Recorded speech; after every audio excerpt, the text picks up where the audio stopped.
Սիրելի հայրենակիցներ, քննարկում են գլխավոր դատախազի հաշվետվությունը։ Տիկին դատախազ, ես երեկ ձեզ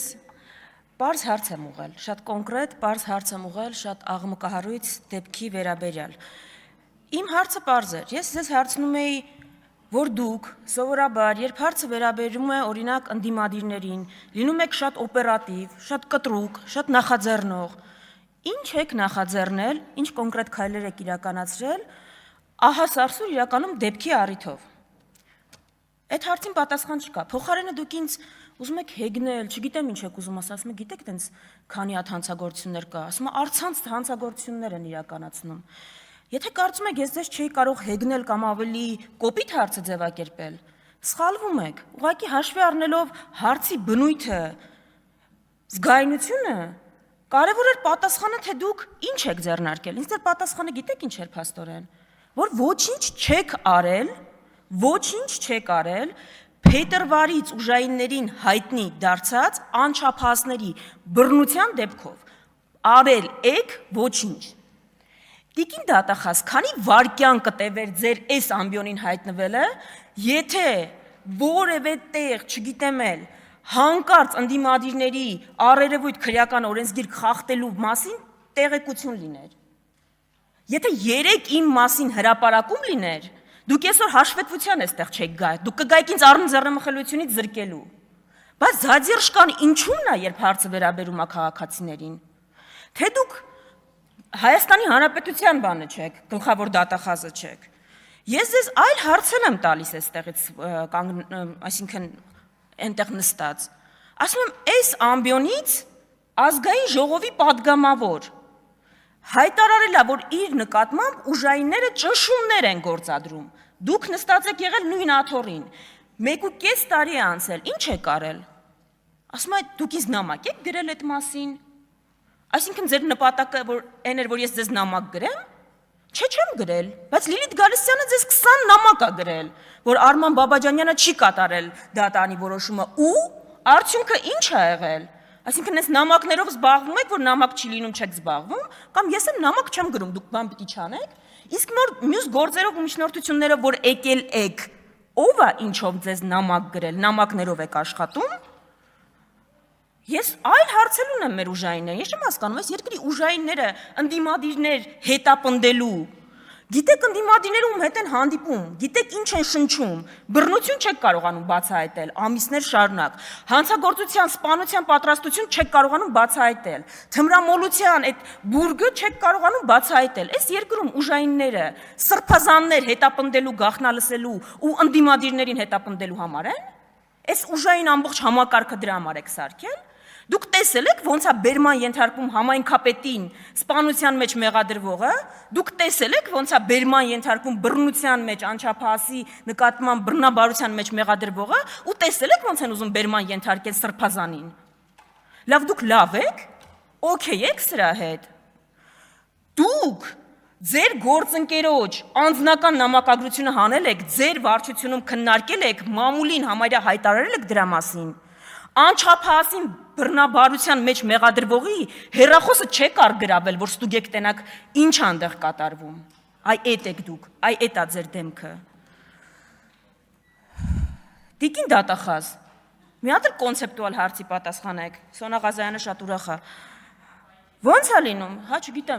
չգիտեմ, Տիկին Ղազարյանի դեպ ձեր դիրքավորում եք անդադ կանանց պաշտպան, ինչ եք ասում, դուք երիտասարդության պաշտպանն եք, Եվրոպա գնացող, անչափահասների բռնաբարության դեպքի հետ կապված մի բան կարաք գոնե ասեք, դատապարտող։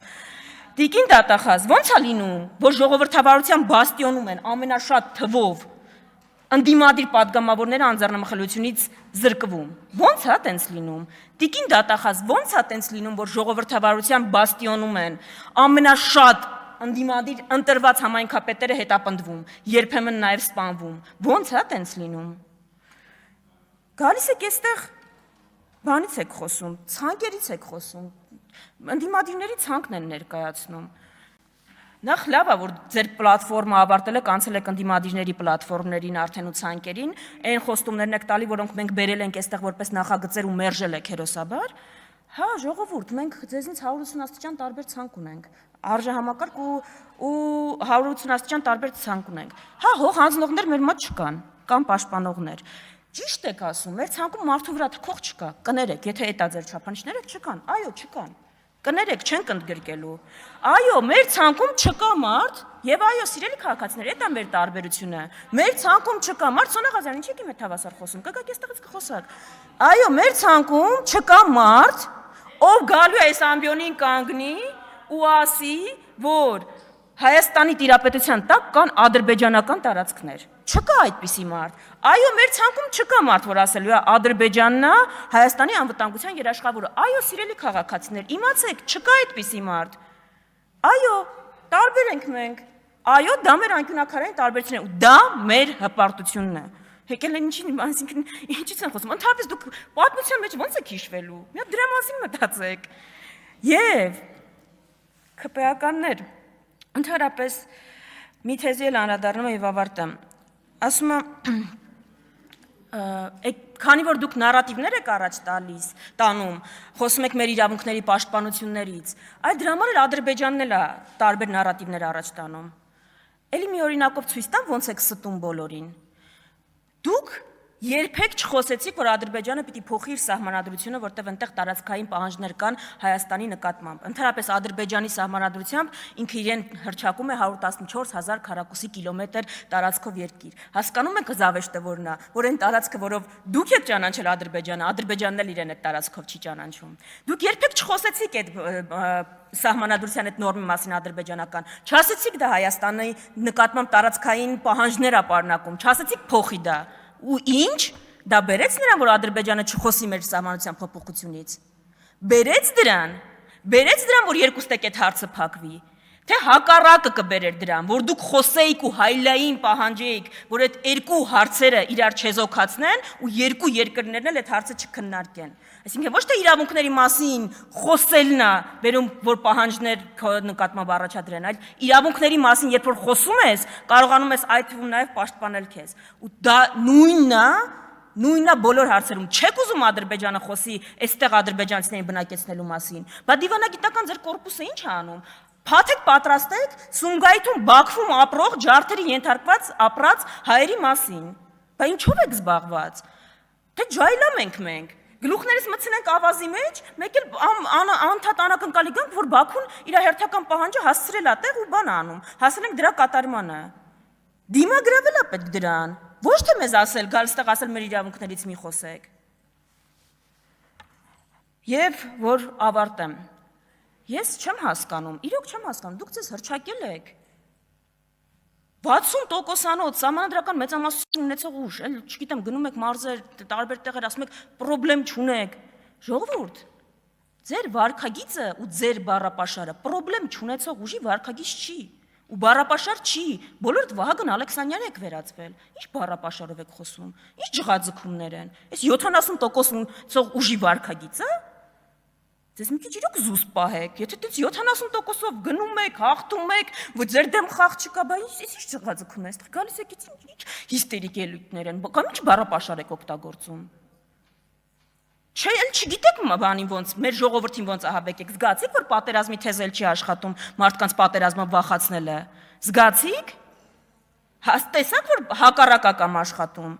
Ու վերջում միտեղ ասել եմ, այստեղ էլ ասեմ, որ Ես ասում էի, որ Հայաստանում չկա պատերազմի ուժ, Հայաստանում չկա պատերազմի խաղաղություն բանավեճ, որտեղ այդ բանավեճի երկրորդ կողմը չկա պատերազմ ուժով, բայց ես սխալվում էի, կներեք սիրելի հայրենակիցներ, Հայաստանում կա պատերազմի ուժ, Հայաստանում կան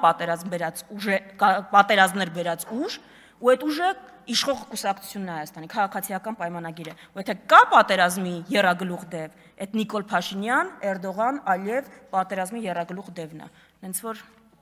դրա մասին մտածեք։